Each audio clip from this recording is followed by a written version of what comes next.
Good morning. I'm Ryan Buchanan. I'm the United States Attorney for the Northern District of Georgia. I'm honored to be here today with the DEA, the IRS, the Treasury Department, particularly Secretary of Treasury Janet Yellen, to announce the indictments and sanctions against two leaders of the La Nueva Familia Michoacana drug cartel, namely Rodolfo Maldonado Bustos, a.k.a. Don Jose, and Lucides Camacho Gocochoa, a.k.a. El Quiaz. Also recognize my colleague from the Southern District of Florida, Mackenzie LaPointe, his office and law enforcement partners for its important work that led to the previous indictments in the Southern District of Florida of two other La Nueva Familia leaders, namely Johnny Hurtado Alascawaga and his key lieutenant, David Duran Alvarez. La Nueva Familia is responsible for importing and trafficking deadly drugs into the United States in the Northern District of Georgia, including fentanyl, heroin, methamphetamine, and cocaine. Illicit drugs imported into the United States are harming and killing our citizens at an unprecedented rate. In 2023, Georgia's Department of Public Health reported over 18,000 emergency room visits for drug-related overdoses in Georgia. That's approximately 50 ER visits every day. Last year, well over 100,000 people in the United States died from drug poisonings, including over 1,000 people here in the Northern District of Georgia. In addition to the devastating loss of life, this district also serves as an important distribution and financial hub of these cartels and warrants a coordinated and consistent law enforcement effort. Federal indictments returned by a grand jury in this district show that we, together with our law enforcement and other federal agency partners, will seek to hold accountable those who import deadly drugs into our communities, no matter where the traffickers reside in the world. In this case, we have reached deep into Mexico to charge cartel leaders who allegedly sponsored the importation of massive amounts of heroin into our districts. Heroin that causes death, destruction, and families to be torn apart. This investigation, led by the DEA and the IRS CI, identified Maldonado Bustos as a high-level cartel member who allegedly coordinated the manufacturing of large quantities of heroin in Mexico. Investigation further revealed that Maldonado Bustos allegedly supplied Camacho Gocochoa and other conspirators in Mexico with the heroin to import into cities, into the United States, including the Atlanta metro area. The investigation further revealed that Camacho Gocochoa coordinated the collection and return of proceeds from the United States back to Mexico. In fact, agents seized over $500,000 in drug proceeds right here in vehicles and homes in the Atlanta area, which were ultimately destined for the cartel in Mexico. In addition to the indictments announced today against these Mexico-based leaders, our office and law enforcement partners have investigated and prosecuted traffickers associated with La Nueva Familia cartel operating here in the Northern District of Georgia. Today's announcements of sanctions plays a critical role in holding the cartel accountable, sending a strong message that the agencies of the federal government will work closely together to seize the assets and cut off the financial resources of traffickers that operate in our district and in the United States. We are grateful for the collaboration and partnerships with the Department of the Treasury, with OFAC, DEA, IRS, and others in the fight to protect our citizens by prosecuting Mexico-based leadership of La Nueva Familia and cartel members operating in our district. As well, we will continue to attack the financial motivation of this cartel as they send their poison into our communities. Thank you.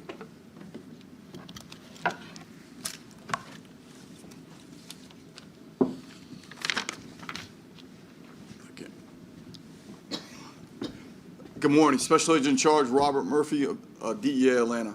Welcome, Treasury Secretary Yellen. Appreciate you. Welcome to DEA Atlanta. So, new La Familia. That's what we're here to discuss, some actions being taken again. Not new to us here in DEA Atlanta. La Familia originated in about 2007. From 2007 to 2010, La Familia was one of the largest drug trafficking organizations impacting the United States. DEA and its law enforcement partners attacked that organization, used every tool available, and were able to crush them. They rebranded themselves. At the time, La Familia was ran by Nazario Moreno Gonzalez and his brother, Roberto Moreno Gonzalez, who ran operations in Atlanta. They rebranded themselves, tried to refer to themselves as Knights of the Templar. Nazario Moreno Gonzalez, founder and originator of La Familia, created kind of a cult, created his own Bible, and had everyone strictly adhere to it. They were known for not only the amount of drugs they were bringing into the U.S., but the propensity and the willingness to use violence. Very violent organization. Throughout our efforts, we were able to successfully destroy all their operations in the United States. They went back to Mexico, hadn't heard from them in a while. In 2021, DEA Atlanta developed intelligence that La Familia, the new La Familia, saw an opportunity. They wrongly miscalculated that DEA was hyper-focused on Sinaloa and CJ&G, which obviously we were. They are the biggest cartels impacting the United States. So they saw an opportunity to reestablish their trafficking here in the United States, with Atlanta being a major hub for them. We targeted those members here operating in Atlanta. That organization is responsible for over 12 tons of methamphetamine into the United States, equal amount of fentanyl and heroin, several tons of cocaine, and again, obviously, the amount of money that was being generated from that profit. Just here in Atlanta alone, we seized over 600 kilos of of methamphetamine, several kilos of cocaine, 11,000 fentanyl pills just from the operations in here. We were able to get 13 indictments, 8 people arrested to date, and more to come. But more importantly, when DEA targets these organizations, we use every tool available to us. And one of the most powerful things we can do is deny them the fruits of their labor, the blood, the very essence of what these cartels need, their money. And with the tools that Secretary Yellen is going to talk about today, we were able to make sure that we were successful in all that. There's a twofold purpose, not only to deny them to sit back and enjoy the fruits of their labor of distributing poison in our communities. Obviously, we don't want that. But on the second front, we don't want them to use that money to make them stronger, have a bigger impact in the United States, and harder for law enforcement to deal. We were successful on both fronts, and I'm happy today to say that this is going to deal a fatal blow to this cartel's operations here, not only in Atlanta, but in the United States, and their willingness to be able to be effective at all as a cartel in the United States.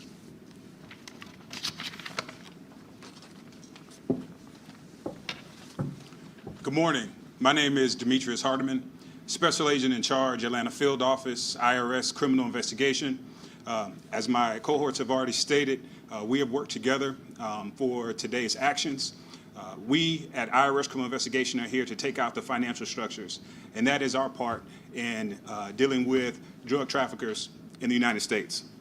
I'm thrilled to be here today to introduce Secretary of Treasury Janet Yellen, and I'd like to begin by saying welcome to the great city of Atlanta. Our purpose here today is twofold. First, we're here to exchange information and continue to deepen our collaboration. And secondly, we want to continue to expand on our existing partnerships between the Treasury Department, federal, state, and local law enforcement, the United States Attorney's Office, as well as our partners in the banking industry. The fight against fentanyl trafficking requires an all-hands approach, with each partner leveraging their unique authorities and resources in the joint effort to protect our communities. Late last year, Secretary Yellen launched the Counter Fentanyl Strike Force, chaired by IRS Criminal Investigation and the Treasury Office of Terrorism and Financial Intelligence, bringing together resources across the department to combat the flow of illicit fentanyl into our communities. Following the money is essential to combating crimes like fentanyl trafficking, and it is what IRS Criminal Investigation special agents do best. With Secretary Yellen's deep commitment to providing resources and platforms in collaboration like this one, our work will continue to, no doubt, stem the flow of these drugs into our streets. Without further ado, I'd like to welcome Secretary Yellen to the podium. Thank you.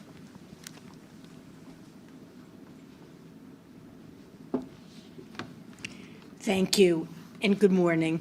I'm here in Atlanta today with the Drug Enforcement Administration and the U.S. Attorney's Office to announce two important actions we're taking to combat the opioid crisis. First, Treasury's Office of Foreign Assets Control has sanctioned 8 targets affiliated with La Nueva Familia Michoacana, a notorious Mexican criminal organization that traffics fentanyl and other legal drugs into the United States, including in Georgia. Second, Treasury's Financial Crimes Enforcement Network has issued a new advisory for financial institutions to help them detect financial flows that fuel the illicit fentanyl supply chain. This is critical to enabling law enforcement and sanctions actions against fentanyl traffickers. Let me further explain why these actions matter and put them in the context of President Biden's and Treasury's broader counter-narcotics strategy. Since 2000, more than 1 million people in the United States have died of drug overdoses. Hundreds of thousands more Americans could die from drug overdoses by the end of this decade. And fentanyl and other synthetic opioids make up the significant majority of drug-related deaths. Here in Georgia, overdose deaths involving fentanyl increased by over 200% between 2019 and 2021. And this is simply a staggering, almost unimaginable toll. Far too many families and communities across the United States are losing their loved ones to opioids.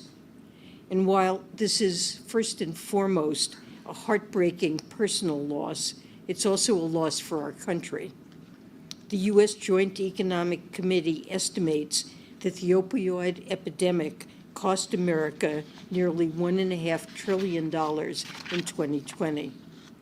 And that's why President Biden has directed the entire U.S. government to use every tool at our disposal to combat the opioid epidemic and save lives. It's a priority of the President's unity agenda. The administration has expanded treatment for Americans across the United States, including by increasing access to life-saving medication. The President has also bolstered law enforcement capabilities at and within our borders, such as by adding more drug detection machines at points of entry. U.S. law enforcement has seized more fentanyl at ports of entry in the past 2 years than in the previous 5 years combined.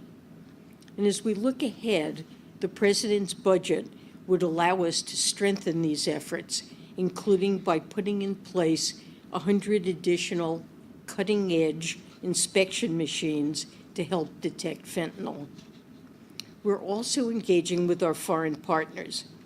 Last July, President Biden launched the Global Coalition to Address Synthetic Drug Threats that brings together more than 100 countries and 11 international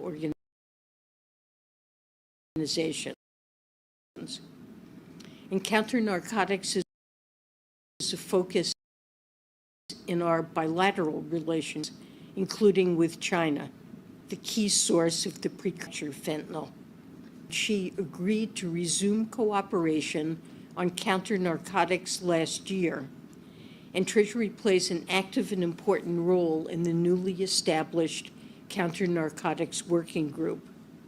And I've also raised this issue directly with my Chinese counterparts. And one of the outcomes of my trip to China in April was agreeing to deeper cooperation in fighting money laundering, which will help us crack down on narcotics trafficking. Collaboration with Mexico is also crucial. As I saw firsthand when I traveled to Mexico in December and announced sanctions against the Beltran-Leyva organization. Our joint efforts span specific actions to broader work to develop financial flow typologies. Treasury is committed to sharing more information, including with financial institutions on both sides of the border. And we will emphasize the need for even greater cooperation as we engage with President Sheinbaum. Our work with partners and at home is rooted in the understanding that cartels that peddle fentanyl operate in many respects like other businesses. They rely on access to banking systems and to the U.S. dollar to make payroll and finance purchases. And this means the Treasury Department has a unique ability to disrupt and degrade their operations. We're particularly focused on two areas related to today's actions: sanctions and partnerships with financial institutions. Treasury's sanctions target kingpins and their support networks who seek to exploit our financial system to traffic narcotics. An executive order strengthened our ability to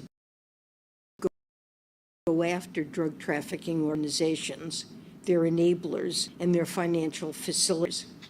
Treasury has sanctioned more than 250 targets for involvement in drug trafficking activities.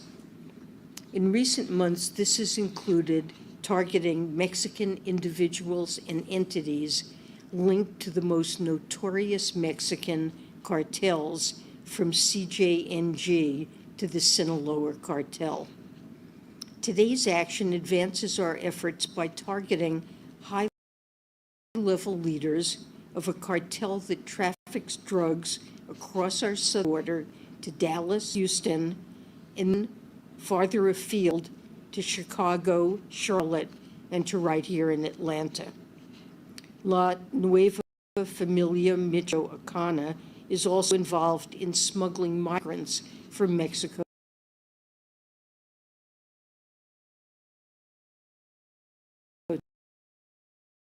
to the United States. The leaders we're targeting have carried out heinous from arms trafficking, money laundering. Two of those designated have been including on charges of heroin conspiracy and money laundering. Our sanctions will cut off the cartel leaders from their ill-gotten money and make it harder for them to bring deadly fentanyl to our streets. Our ability to carry out these sanction actions and other actions is supported by our engagement with the private sector. We know that narco-trafficking organizations, including major cartels, rely on anonymous corporate structures, shell companies, to launder and stash their profits. So we're taking systematic action to stop this.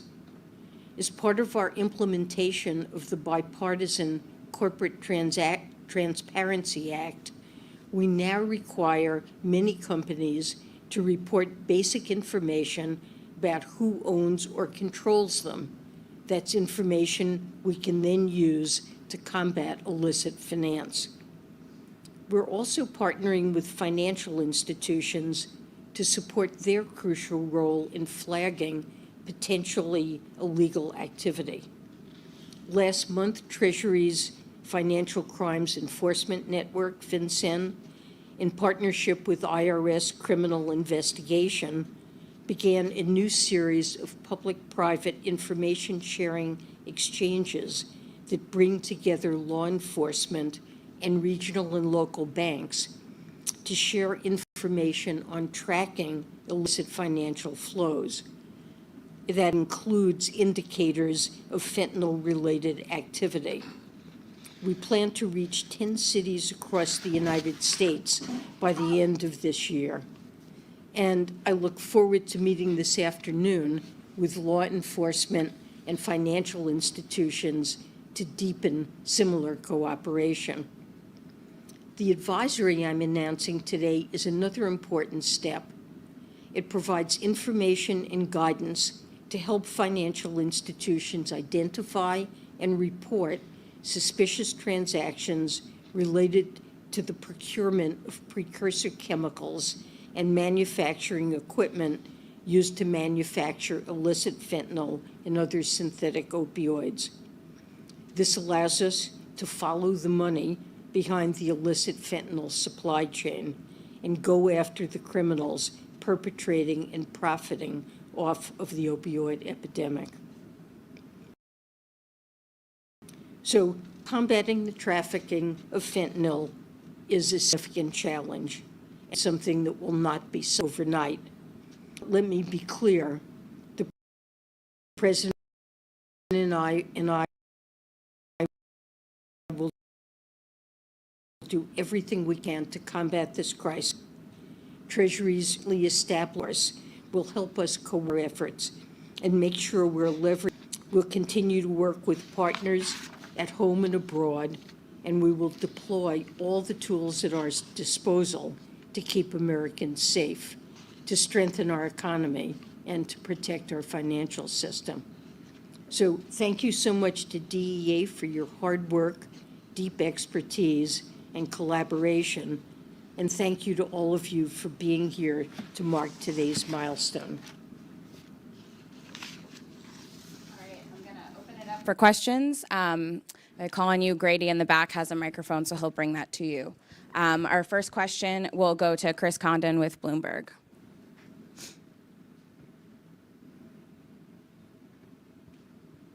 Thank you very much, and good morning, Secretary Yellen. With due respect to this very important topic, I would like to ask a two-part question about a separate topic that is getting a lot of attention in Washington these days, and that is tariffs. First of all, I'm wondering if you agree with the assessment from your predecessor, Larry Summers, that the proposals from former President Trump for imposing across-the-board 10% tariffs would be stagflationary. And then second, on Biden administration tariff policies, you said 2 years ago, when the administration was assessing the tariffs put in place in 2018 and 2019, that some of those, and I'll quote you, impose more harm on U.S. consumers and businesses and aren't very strategic in the sense of addressing real issues we have with China. So I'm wondering, when President Biden added to the China tariffs last month, why did the administration not remove some of the prior tariffs that you clearly were not comfortable with? Thank you. So the tariffs that we put in place against China, I do believe, are highly strategic.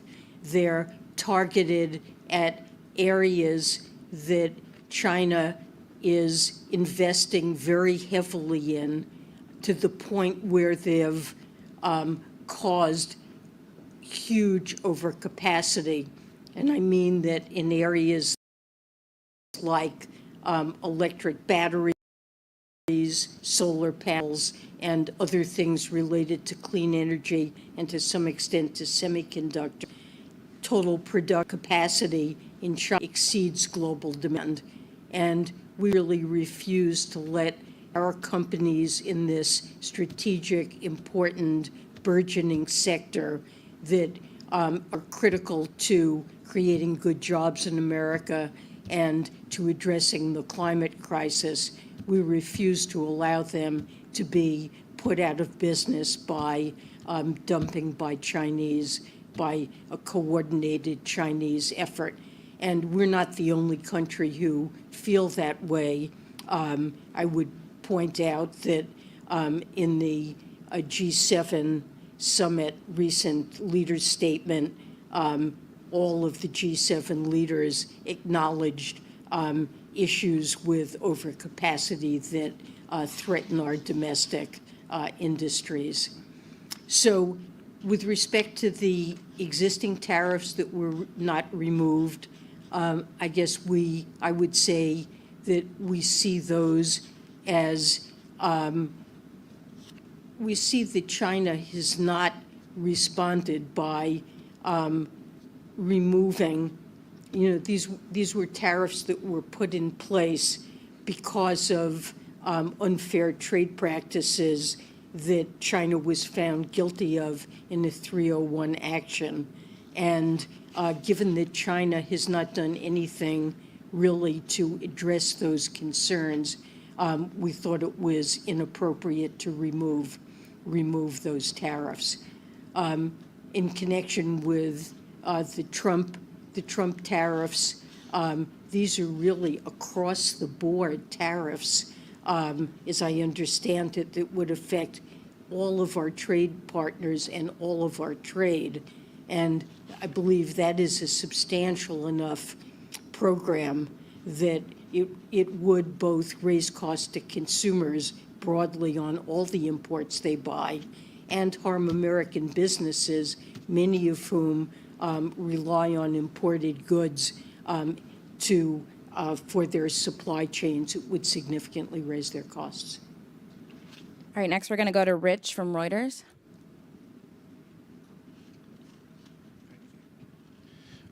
Madam Secretary, I have a question related to Russian President Putin's visit to Vietnam. How concerned are you about all the agreements they signed on oil, gas, and nuclear? Does this cause you to rethink the U.S. strategy to draw Vietnam closer as a friend-shoring destination for supply chains? Does it impact Vietnam's push to be recognized as a market economy? So Vietnam is a country with whom we have deepened our economic relationship. President Biden visited Vietnam last year, and we've upgraded our relationship. You're right that we do see Vietnam as in a country that could be part of our friend-shoring in our effort to diversify supply.